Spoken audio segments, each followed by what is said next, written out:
Good afternoon, ladies and gentlemen, and welcome to GoGetta's live GoPitch event. I'd like to take a moment to thank all of you for joining us today, and we hope we have an exciting session. My name is Yolanda CBC, and I'm part of the marketing team here at GoGetta. And we're super excited that you're here with us today, and really just looking forward and hoping that you will get inspired and leave here with something and hopefully put down your cash in one of many of our investment opportunities. Before we get started, I'd like to share a little bit of who GoGetta is and what we do and how we do it. I will quickly share my screen with you, just so you have a key visual on what I'm going to be speaking about. Do not worry, the people that you actually hear for today are present. Hi, entrepreneurs. They are not going anywhere. And I'll just quickly share my screen with you guys and start.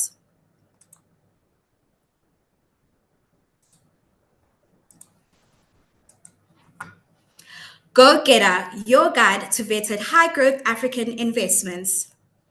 We're a sector agnostic, equity based crowdfunding platform where you can become a shareholder in vetted high growth African businesses. We're on a mission to connect African entrepreneurs with global investors, and it starts with you, our crowd. Whether you're into health tech, education, retail, fashion, we have something for everyone, and this is a platform for you. Investing has always been something that's been reserved for the Elons of the world or the Jeff Bezos of the world. With GoGetta, we've made it easy and accessible for you in on your potential returns. You simply create your free investor profile and complete your Know Your Customer, which is basically a verification process to verify that your details and your face match the details on the provided ID document. You browse your investments and invest in the businesses of your choice.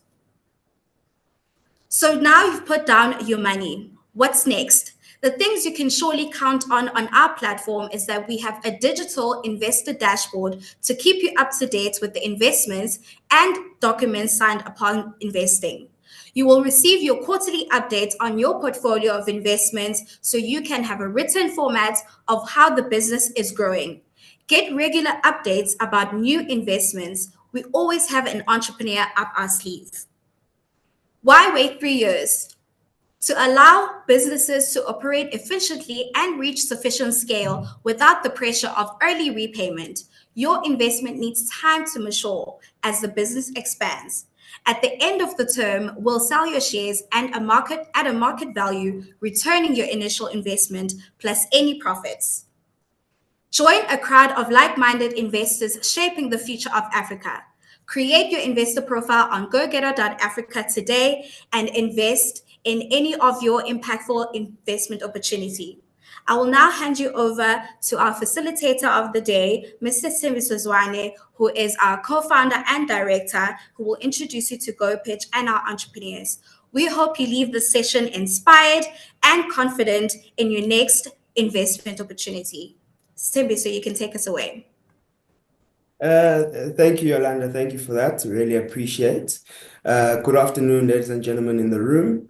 I'm not going to be the one taking up too much of your time today, because Yolanda has spoken very well already. So just to understand, now that you guys know who we are, we'd like to know who's in the room with us today. And I would like Greg just to put up the first poll to let us know who's in the room as well. But while Greg is putting up that poll, it's very important for us to understand that today's opportunity that we are presenting will be CPD accredited. And I would appreciate if anyone is on the call, well, stay on the call until the end, number one, to get your CPD certificate. But number two is please send an email straight after the call or tomorrow just to notify Yolanda that you were on the call and you would like your CPD certificate for compliance purposes. The email address is on the screen, but what I will do is also just pop it up in the chat towards the end of today's session. Cool. Thank you, Greg, for the poll.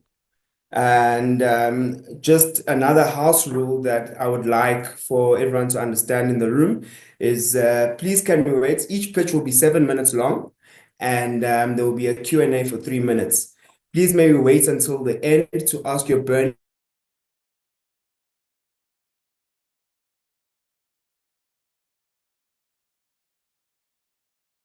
to the relevant entrepreneurs.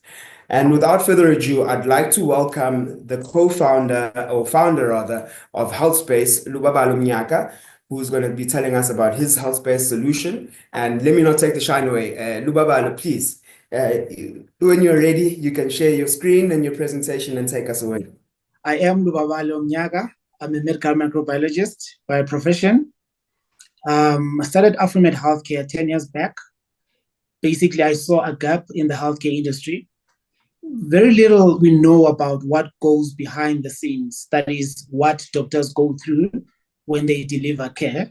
As such, we are mostly focused on what patients get from the doctor.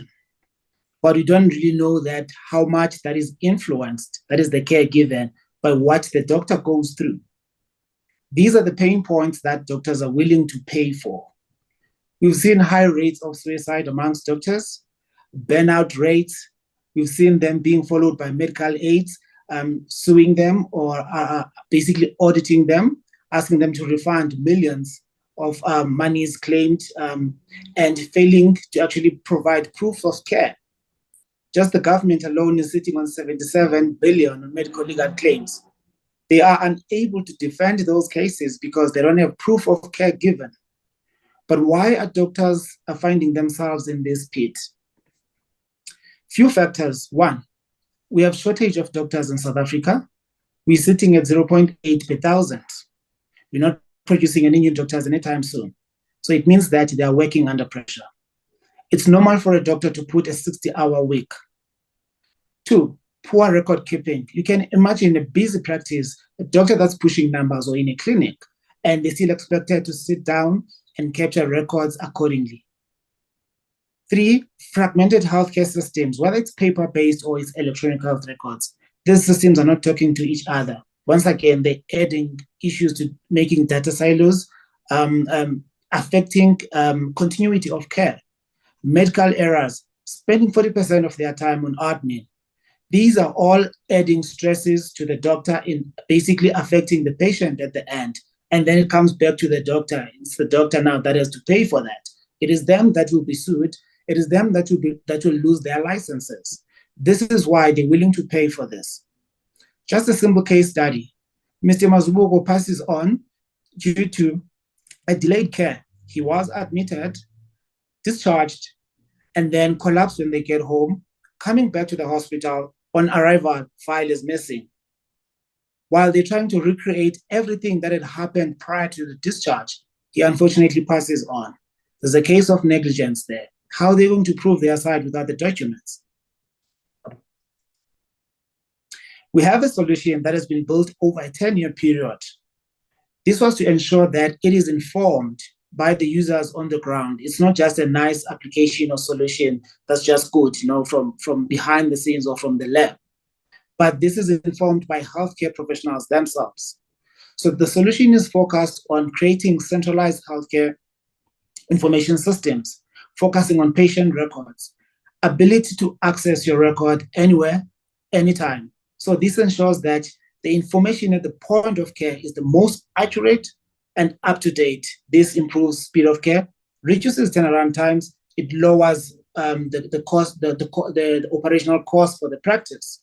I mean, a small practice spends about 5,000 rands a month just on paper-related costs.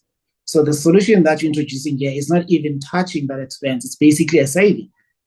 We're talking integrated portals. You are the only ones that have a fully integrated patient portal that allows the patient to be fully engaged in the management of their own care. Doctors now get to attract and keep patients. They get to improve clinical outcomes. Patients talk to each other. And you find that most of the time when the patient is unhappy, they just go to the next doctor. So there's just so much besides just record keeping or a digitized file cabinet. It goes beyond that. So this is what you're trying to do, applied solutions that talk to the market, that talk to those that are feeling the pain points. We have over 1,700 hospitals in South Africa. We have over 33 active private practices. We have over 60 million patients. For now, we're only targeting 420 out of the 33,000 registered practices.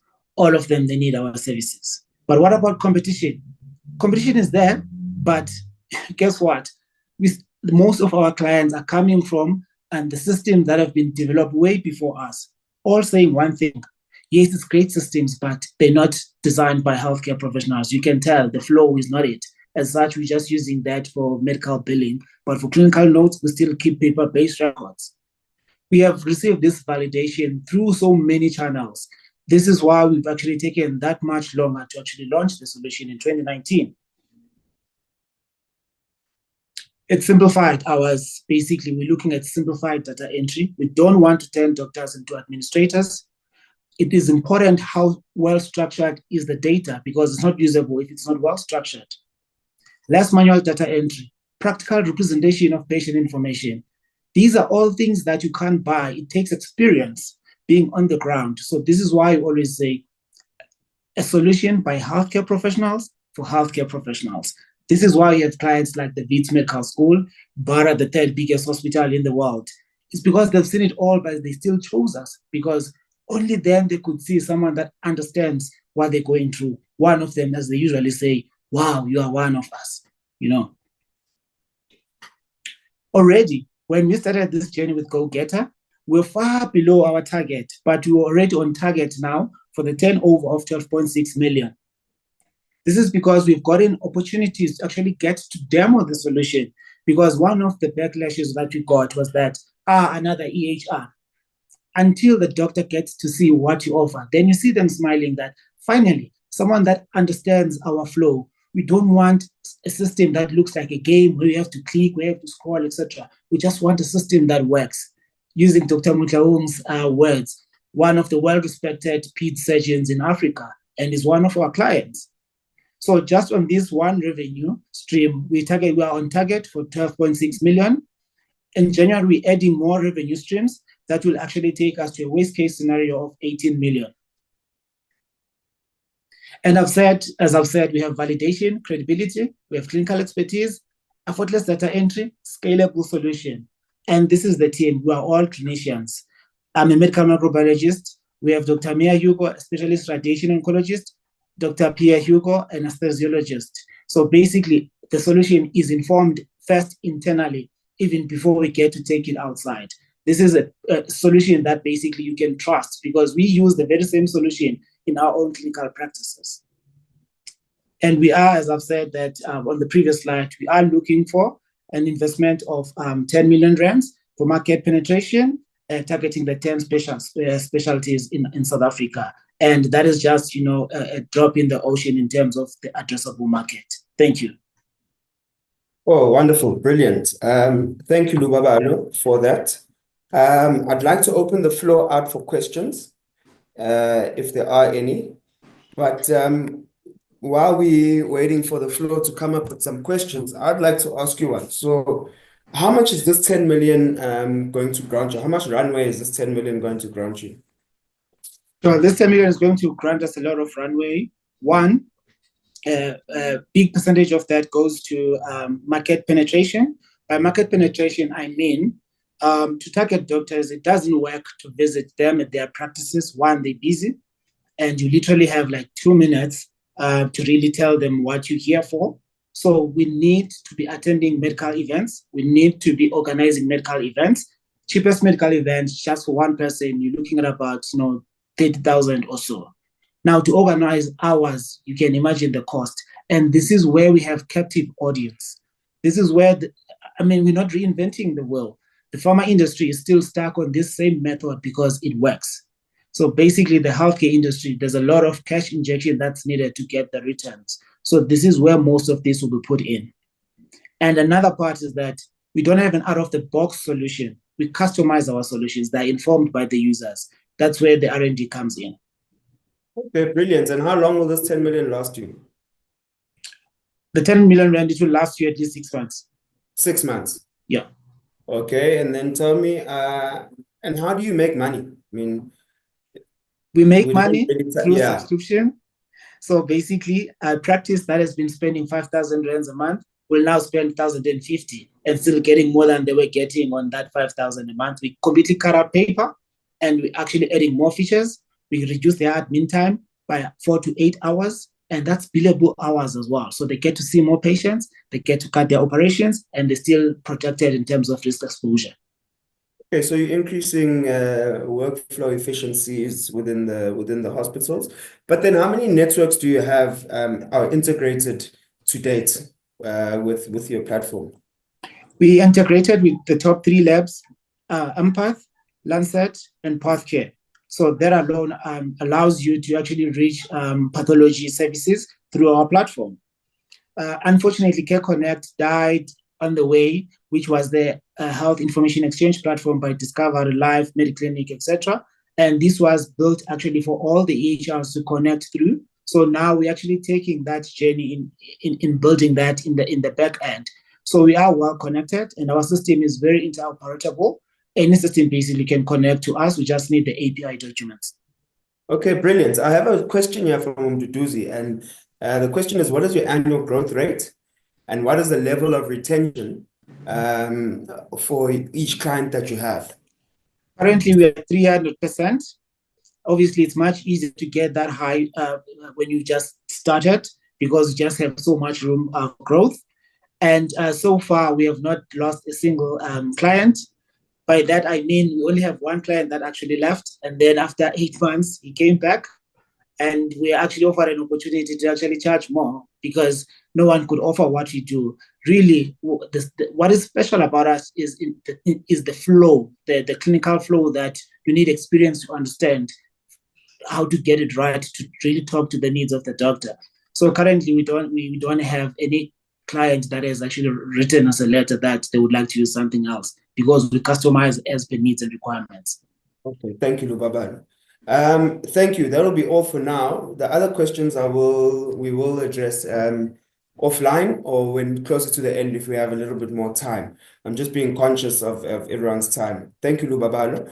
Thank you so much. Next up, we've got a phenomenal founder of a business called WeCOI. Pumi, when you're ready, you can take us away. Cool. My name is Pumi Kerber, and I run a video-based marketplace called WeCOI, and it's a marketplace for secondhand clothes that connects buyers and sellers to buy and sell their own closets. So I started, so what does WeCOI stands for? It stands for Wear It, Sell It, Own It.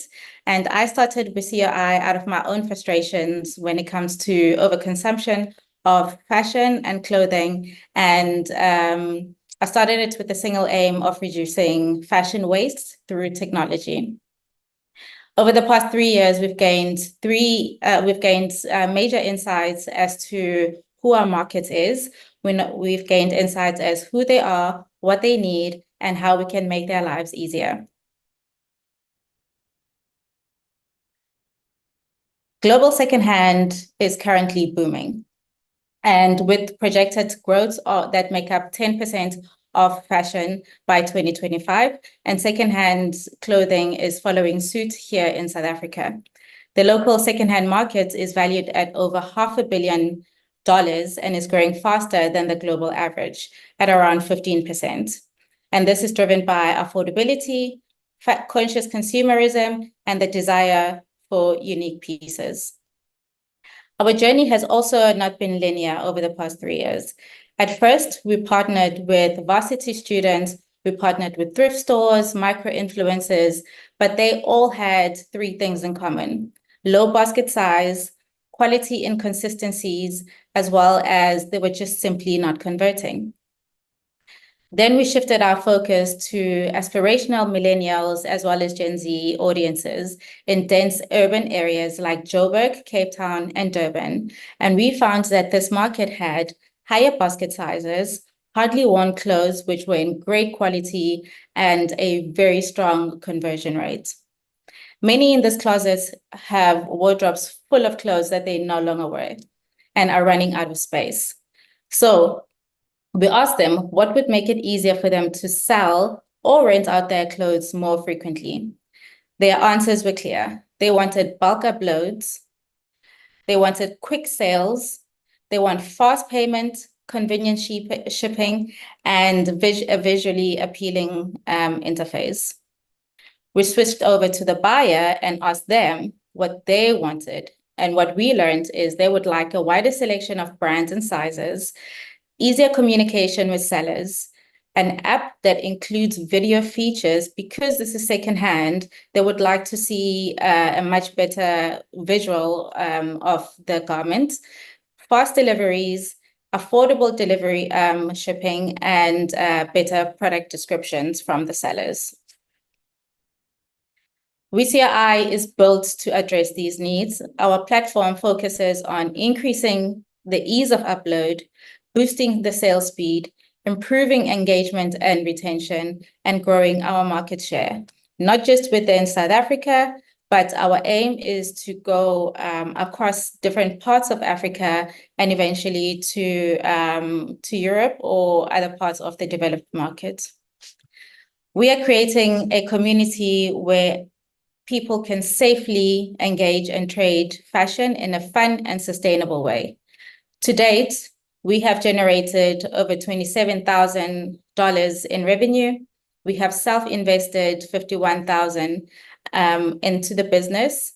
We have just secured R1 million in funding, and our very first investor is Google. And they have put in R1 million into the business, as well as 3.5 million rand into Google Crowd Credits, which we're quite excited about. We only found out 2 weeks ago. And yay, we have over 500 active sellers, and we're just getting started. Our long-term vision is to make WeCI fully circular. We aim to close the loop by touching every aspect of sustainable fashion, whether that is reselling, renting, offering buyers protection, offering sellers premium listings, and ensuring that the clothes we wear stay in circulation for much longer. We are raising currently 2.5 million, and we are seeking this to scale the business. With 46% of this will be invested in our technology, 24% is within is to expand our team, and 26% is for marketing and partnerships. Our revenue target of 7.2 million by 2027 will be driven by multi-revenue streams, including resale, resale after sale, as well as premium listings. We are driven, as well as strategic cost management and key partnerships between influencers, businesses, as well as other key partners. We have a blend of great e-commerce marketing and tech experts within our team. Additionally, we're proud to have a tech and business advisor who is the ex-CTO for Jumia, which is the largest marketplace in Africa. As mentioned, we have just secured funding of R1 million in a non-dilutive funding from Google. Last year, we won the Best Female Tech Startup in Africa. We also won the Best Female Startup in South Africa last year, and we've been recognized as the #1 market fit in Africa by Burning Africa Heroes. We've also been selected for a mentorship by Boston Consulting Group in Milan as one of the 10 fashion companies in Africa. Now that we've taken you through our journey and our planned growth, let's talk about why WeCI is a compelling investment. We have a clean cap table, we are 100% owned, and we have no debt. We have a solid business model that is ready to scale. We have multiple revenue streams, and we are in a high growth market that is following the trend of what is happening within fashion worldwide. And most importantly, we are an innovative tech solution that has a sustainable impact. We are tapping into a rapidly growing secondhand market and rental. And with your support, we are building a profitable and sustainable business that creates real change in the fashion industry, positively impacting both our planet and the communities that we serve. Thank you. Okay, thank you, Pumi. Just being wary of time again. So we have a question here from an anonymous attendee. They're basically saying that the effective value proposition of Jaeger is what you have currently, but where the difference is that Jaeger doesn't charge commission on sales, and your commission is supposedly higher than that of some of your competitors. So how are you going to back your sellers and make them feel that the cost of doing business on WeCRI's platform is actually worth the value that they're getting out? Sure. Thank you for that question. So our whole aim, the whole reason why we are building, we are raising to build is to build the multi-vendor part, which is the seller part. And within there, we want to equip sellers with everything that they need in order for them to grow their business. And for them to treat their closets as business. One of the tools that we want to empower them with is seller analytics, which currently we don't have on the Jaeger solution. We also want to increase and improve their engagement as well as their retention. So they'll be able to, pretty much like you would for a Shopify or any other B2B solution, is they will be able to see a dashboard when it comes to their listing.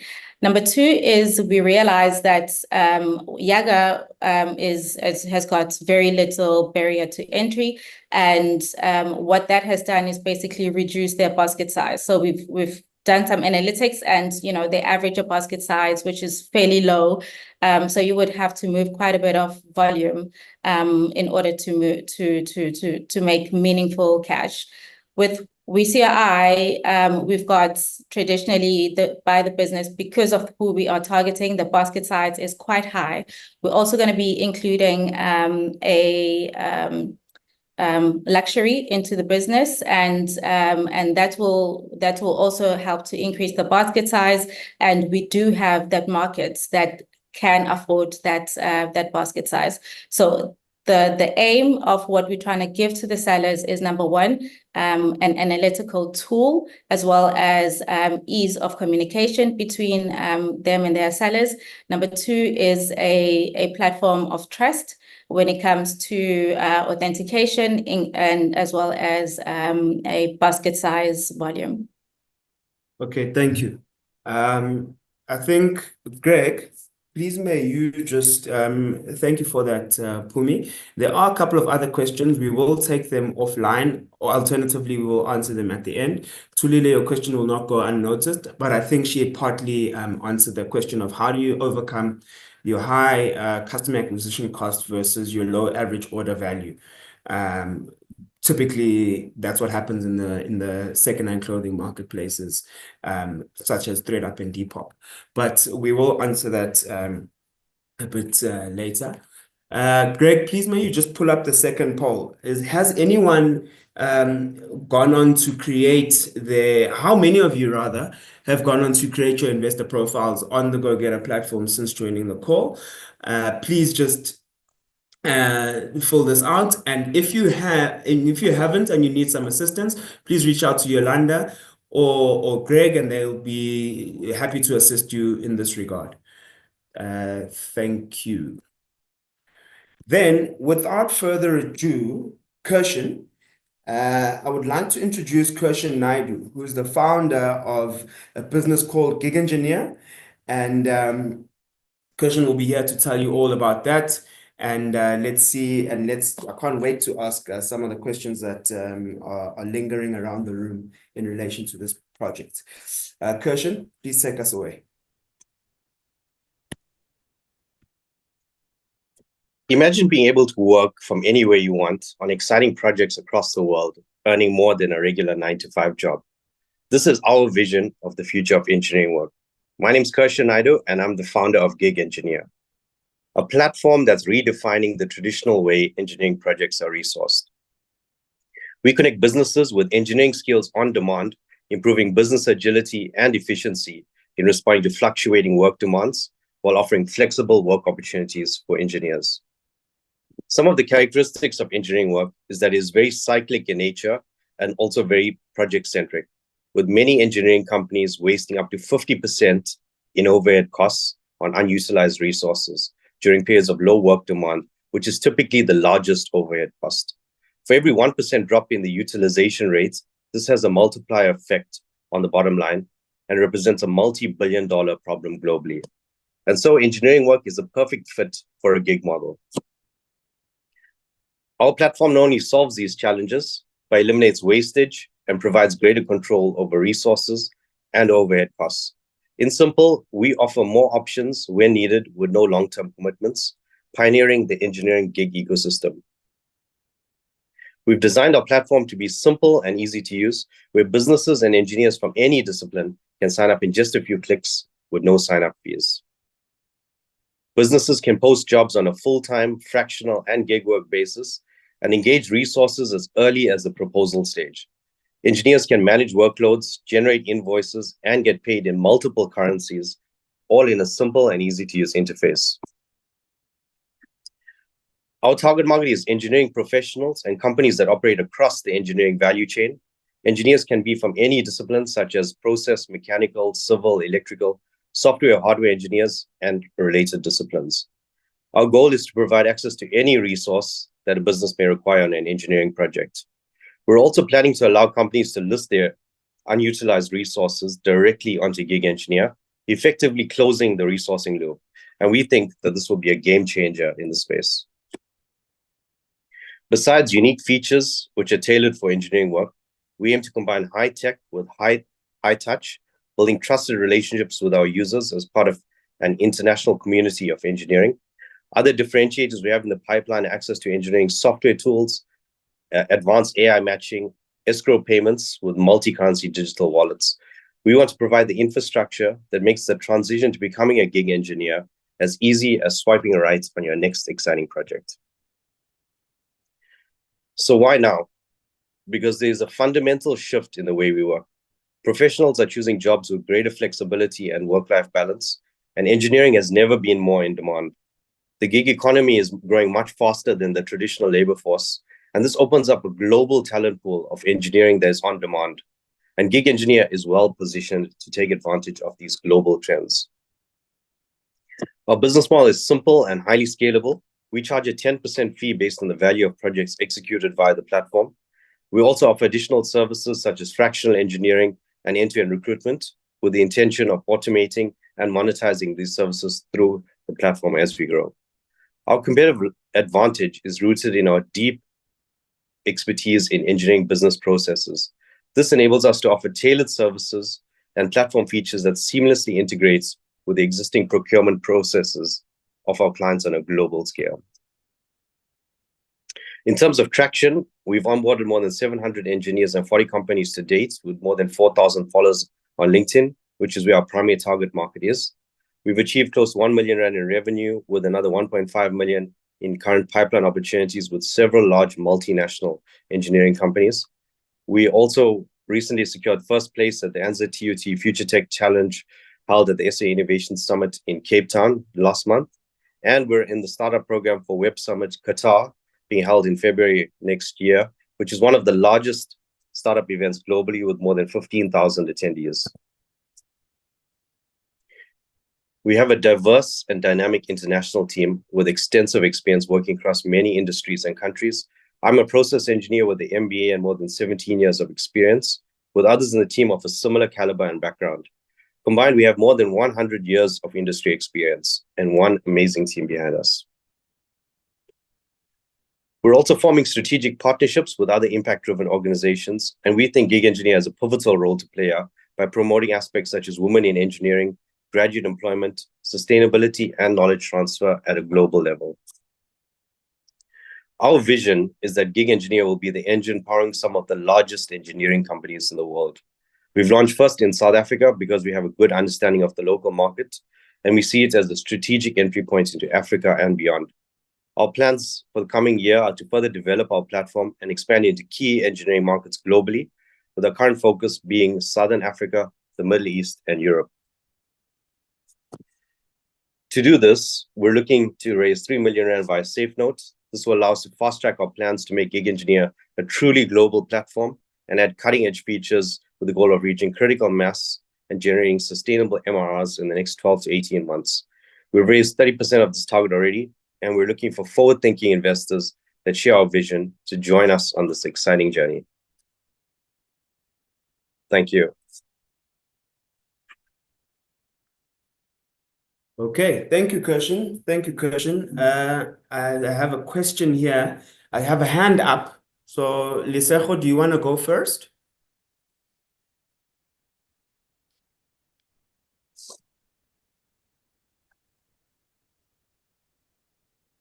Lisejo? Oh, you've put your hand down. Okay, so I've got another question here from Tulile. So given the cyclical nature of engineering project demand, how do you maintain consistent revenue and engineer utilization during slow periods while ensuring that you can still meet the surge capacity during peak times? Oh, that's a brilliant question. So managing the cyclical nature of engineering and projects and sort of maintaining that's actually the problem that we're trying to solve with Gig Engineer. So engineering as a whole is a cyclic industry, but that cycle depends on various factors. So companies will be going through those cycles in terms of getting projects and going through that process where there's peaks and troughs in terms of the projects. What Gig Engineer tries to do is to plug those gaps and minimize those peaks and troughs and offer a more stable source of talent throughout that process. So I hope that doesn't confuse the person that asked that question. We're not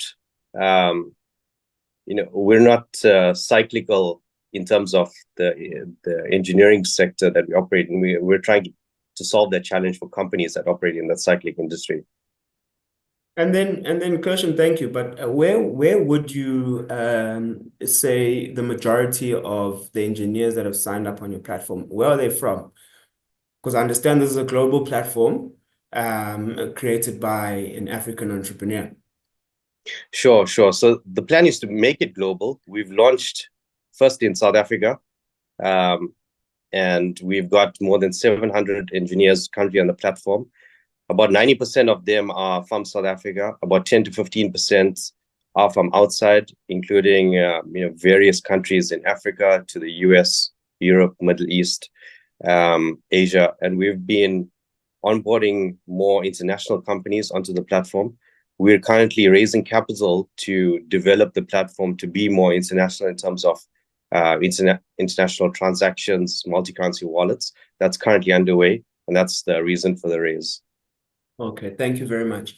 It's just as a reminder to everyone, this GoPitch Live events that we're having today there will be a recording for all of you attendees, and just request it will go out, and you will definitely be able to go and think through some of your options. And if you have more questions, please feel free to reach out.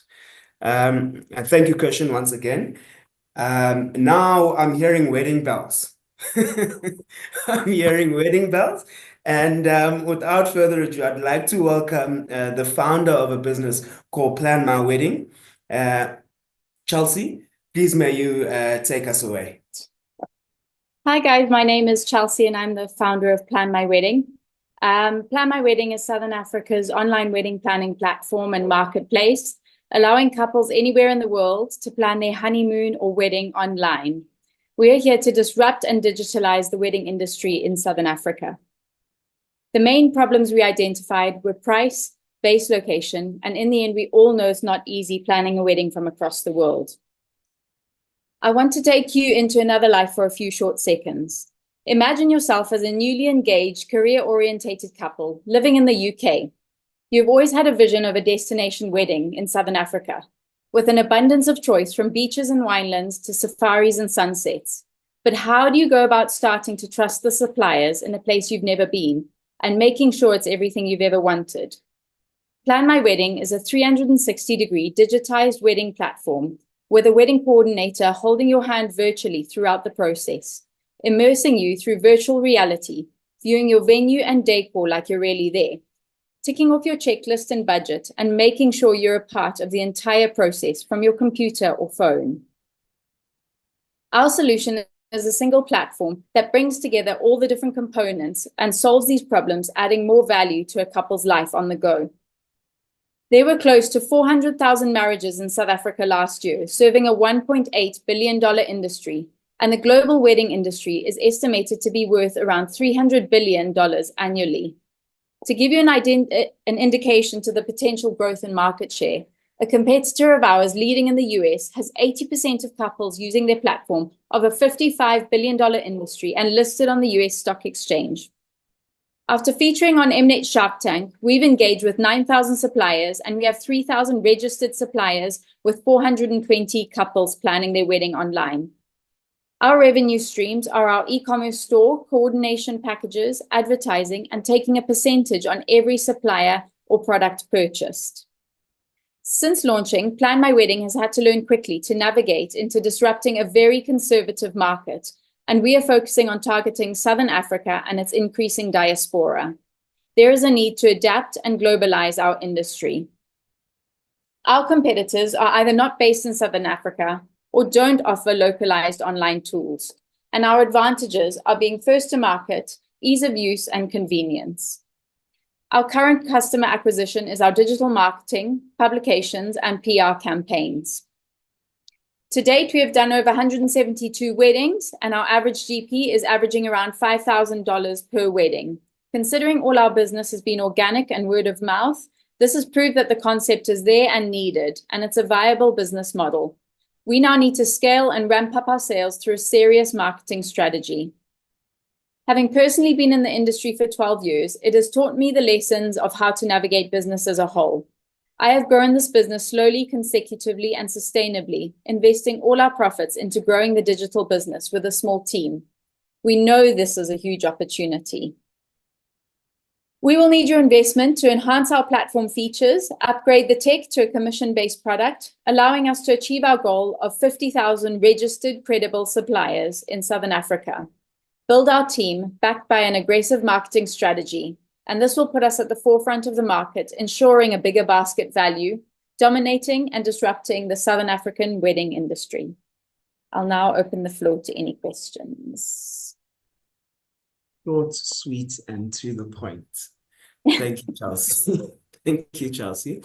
Tulile has a question here, and it's with wedding planners charging 10 to 15% of the total budget, how do you price yourselves competitively against traditional wedding planners while still maintaining the profitable unit economics? Given the high touch nature of a wedding, surely it can't be fully automated. Yes, that's a very good question. So yes, offline coordinators are 10 to 15%, but we have a different platform where we're a marketplace. So when a supplier connects with a couple, the couple don't actually pay an extra 10%. So they've got a wedding coordinator for free. We're on a freemium basis. So certain items on their dashboard are free, and then certain other functionalities are a little bit more, a little bit more complicated, are paid for. But we are a free online wedding planner essentially. And we've got our team online 24/7. So that is where we help with that touch point, because you are speaking to someone physically online on our online chat or which goes through to WhatsApp. So it is literally like having a wedding coordinator holding your hand throughout the process. You're not paying a 10% fee for a wedding coordinator or an offline coordinator, we would call them, because you've got an online wedding coordinator. I hope that answers the question. Thank you. And then the other one is, could you just please maybe elaborate a bit more on your marketing strategy? Where are you pushing this product? Is it the US, the EU? Is it South Africa, Zimbabwe? Where? So we are based in Southern Africa. So all our suppliers are Southern African based. But our B2C marketing strategy is heavily into our diaspora. We formed some partnerships with money movement companies because they are heavily involved in the diaspora market. And Southern Africa as a whole has a huge diaspora. To give you an idea, $7 billion was moved back to Zimbabwe last year alone. So that gives you a good indication as to how much money is coming back home to them. And that is more than likely being spent on big life events like a wedding or babies or, but part of our top line marketing strategy for our B2C is our diaspora at the moment, which is UK, Great. US, and AU. Oh, okay. Thank you. And then given the significant emotional stakes in wedding planning, how do you handle situations where things go wrong and also just maintain high customer satisfaction, especially since you have one negative review? So, yeah. We need them. We need constructive criticism,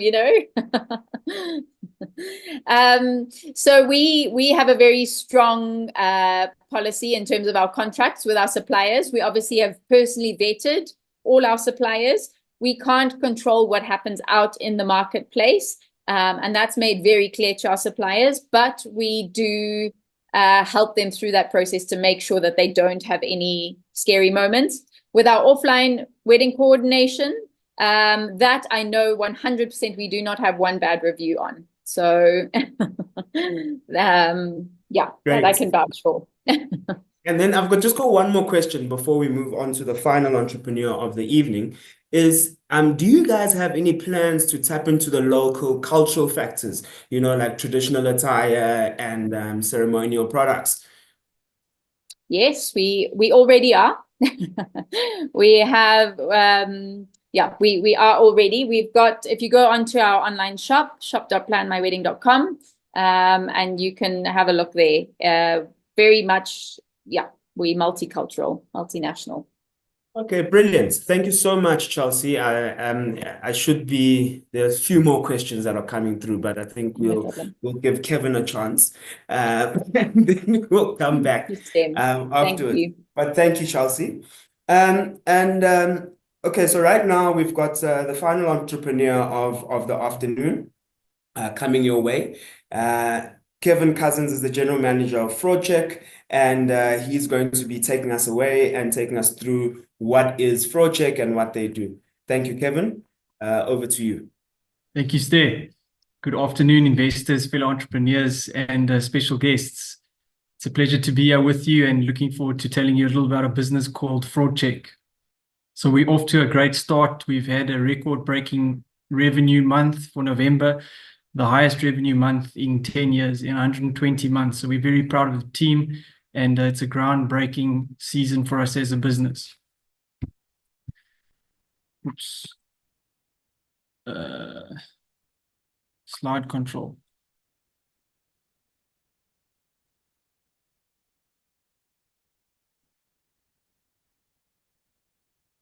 Touch slip there. All right. So FraudCheck, we are real-time digital risk mitigation and fraud prevention specialists. We are your risk and intelligence partner. The business was founded in 2015. We have a 10-year track record, and our current team has 100 years plus of experience. Over the 10 years, we've performed more than 20 million verification checks. We're a registered credit bureau under the National Credit Regulator, regulated by the National Credit Act, and we're a registered AfriSwitch IDEMIA partner. What is the problem, ladies and gentlemen? The world has changed and continues to change. Digitization and globalization. This creates evolving business challenges and offers new and exciting opportunities. There's inherent risk in doing business, in living life in this day and age, and working with people across the planet that we've never met in person before leads to trust issues. Identity theft and fraud continues to evolve and becomes increasingly sophisticated with each passing day. The increasing regulatory and compliance requirements place tremendous administrative burden on businesses, and these regulations that are geared towards stopping things like money laundering, preventing, mitigating money laundering, financial crimes, and other things, have a tremendous administrative burden. When are we supposed to run our businesses? We understand that these things need to be done. An embedded culture of post-reactive forensics, only doing the checks after the fact, rather than a proactive prevention, mitigation, and management mindset. Some interesting stats, ladies and gents. There has been reported by the SAFPS in 2024 a 32% increase in the number of fraud incidents. Moonstone further comments that there was a 333% increase in impersonation fraud. To give you an idea of the value of the cost of financial crime in South Africa recently, in 2023, financial crime cost South Africa 3.3 billion rand, according to SABRIC. What is the solution, ladies and gents? Fraud check. We vet and verify individuals and businesses so that you know who you're dealing with. We use the right data and technologies wisely, responsibly, and with integrity to your advantage. We exist to enable trusted identities and ecosystems for a safer world. We partner as your verification intelligence specialist for client-led solutions, mitigating fraud now and into the future. Some insight into our offering. We vet credentials and documents using candidate-provided information and biometrics to validate business decisions. We offer seamless integration via API, which transacts 24/7, 365. We also have a desktop app for those on-demand ad hoc checks as and when you require them. As long as you have a computer and an internet connection, you're good to go. We offer processing of bulk batches for those annual or periodic refreshes that the accountable institutions will know very well. We are one provider to solve for screening of clients under KYC for your compliance, risk, and fraud role players, screening of employees for HR and talent under the Know Your Employee portion, and also Know Your Business for the procurement, finance, and supply chain role players in screening of vendors and suppliers. We have a pay-as-you-use model which can scale according to your usage requirements, which offers a flexible and low commitment offering. We have relevant reporting on a per verification and also on a summarized basis to keep you informed on candidate-specific checks as well as the checks that you're doing for the period. What is the ask? We're asking for 2.5 million rand or 125,000 USD in equity via the GoGetta platform. This will obtain approximately 18% equity subject to the latest valuation. What are the potential returns? Our goal is to triple revenue within the next 3 to 5 years. The targeted internal rate of return is approximately 27% over the investment term. What is the value to you as a shareholder in this business potentially?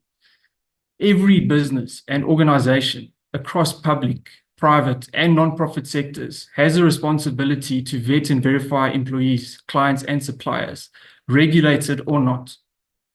Be part of reversing the grey listing in South Africa, reversing the trend of corruption, fraud, and white-collar crime through verification best practices. Show and demonstrate good risk management practices by doing verifications whether you're a regulated entity or not. Positioning South Africa as a gateway into and out of Africa, with fraud check as the gatekeepers, of course. Growing market demand, participate in growing market demand in an already multi-billion-dollar industry worldwide. An idea into some traction and recent milestones. We've partnered for a national biometric footprint. We've appointed head of sales, Brian Moss, who's made an impact in a very short time frame. We've doubled revenue over the last 2 years. We're tracking for our targets for this current financial year. We demonstrate consistent year-on-year and month-on-month growth. We demonstrate also increasing market penetration in target sectors, shown and led by Brian Moss, and a growing revenue pipeline. We continue to expand and iterate our product suite and offering. We've completely re-engineered the business, which is now primed for growth, and we have a living, breathing brand which has taken on a life of its own. Key team members, myself, I've had the privilege of leading this business for the last 3 years. Brian Moss, our newly appointed head of sales, and Tsepo Siyoba, our tech and product lead. We invite you, the crowd, institutional shareholders, to invest in our business from as little as 1,000 Rand per share. We look forward to working with you, investors, for the journey ahead. Thank you. Okay, thank you, Kevin. Thank you for that. I've got a few questions here. So how do you verify or catch synthetic ID fraud without creating friction with legitimate customers so that they abandon the onboarding process with yourselves? Very good question. So it would be easier to answer this question understanding the specific industry that the client is involved in and that the client's client is involved in. I can give an example. One way of doing this is under the FICA regulated entities. We do an identity verification. We do a money laundering check. So these processes are in place before a user can register on a specific site. This check is done with an ID, verifying that user provided information. That's the basic form of text, but that can be bypassed. What we do have available now is new technology, which also includes liveness and facial match. So a business and accountable institution would be well advised to have further due diligence measures as and when required. So if there is a suspicious transaction or if there's a bad actor that's suspected of being involved or trying to penetrate a website unlawfully or illegally or via synthetic identity theft, as you've mentioned, we would encourage further due diligence before allowing that user to transact. Perhaps you can allow them to register, but prevent them from transacting before you've verified them. Great. And then lastly, how do you prevent fraudsters from analyzing and reverse engineering your verification patterns to find exploitable gaps? I'm sure this is speaking to like cybersecurity needs as well. Also a great question. So something like a RMCP document, it's not something that we can risk management and compliance program for FICA accountable institutions as an example. That's not a document that we can write once and we let it gather dust on the shelf. We have to make sure that it's in force and effect. And we as FraudCheck partner with you as clients to make sure that the verification process is fit and proper and that it stays relevant to your evolving business challenges and needs. For us, this is not a once-off standard commodity check that you receive, you plug in and you play, which you do. But this is an evolving process that we stay close to the clients. We understand what the challenges are, what the pain points are, what the potential gaps are. And we work day and night to make sure that we can attend to those challenges effectively as digital evolves, as client evolves, and so does fraud. And then seeing as you're not a tier one credit bureau, or so as a tier two, how do you remain competitive on your pricing? And are there any ramifications with South Africa being removed from the grey list? Will there be ramifications on your business or the revenues? Thanks, Dave. So first question, from a tier one, tier two point of view, we work very closely with our tier one partners. Over a long period of time, we've built great relationships with our partners. Yes, price is a factor. So through relationship, that brings the equipping, the empowerment, the support from our tier one partners, and also provides us the ability to work closely with them to make sure that we can customize the solutions as best as possible to serve the industries that we serve. And we might not always be able to offer the best price on every product, but we can offer the best value. Being a tier two, that also offers us the ability to be very nimble and flexible. So we cater a lot more specifically to our clients' needs than what a bigger machine, as example, a tier one would be. So we like a sniper rifle. We can cater very specifically to what our clients' requirements are and customize to the specific, maybe not the best example. We're not a shotgun, we're a sniper rifle. So we're very bespoke and specific on a per client basis. There's ways of getting around that. For example, we don't charge integration fees, for APIs, for building custom solutions. which we could charge a lot of money for that IT expertise, but we don't charge, for example, for integration fees. So that allows our clients to get up and running very quickly to make sure that they can get the processes in place. Your second question, so a big driver of our business is these regulations, which have been put in place and are driven from the EU and the States. We've seen them in South Africa being enhanced and enforced, drive the requirements or the need for our business. But it's not only for regulated entities. I think that sometimes people miss is that don't just check because the government tells you to check. Respect to the government, respect to the regulators. They know what they're doing. They are guiding us, and we need to adhere to what the regulators are saying and what the compliance requirements ask of us. We need to adhere, but we can go a step further to that to make sure, is there risk requirements in a specific business, in a specific industry that may or may not be addressed by regulators? What should our business do to make sure we can prevent, attend to, mitigate risks, fraud in our specific case? So that's the decision for the leadership of each business, for the founder, the entrepreneur, the management team of each business, to make sure that they're doing what they need to do, regulated or unregulated, mitigate risks for themselves and all the stakeholders they serve. Thank you, Kevin. Thank you very much. Thank you. Ladies and gentlemen, we have reached the end. I do apologize for going over time, but I think it was very important for us to hear these entrepreneurs, and I can see there's a influx of questions coming through. We will answer your questions offline, but feel free to reach out if there are any more burning questions that you have regarding these exciting opportunities. And please go back onto the platform, click on the link, go and invest. These businesses are open to receive investment as we speak. And don't forget to email Yolanda for your CPD certificates should you require them. Ladies and gentlemen, thank you. Thank you to our entrepreneurs, and have a beautiful, beautiful, beautiful Thursday evening. Yeah, thanks.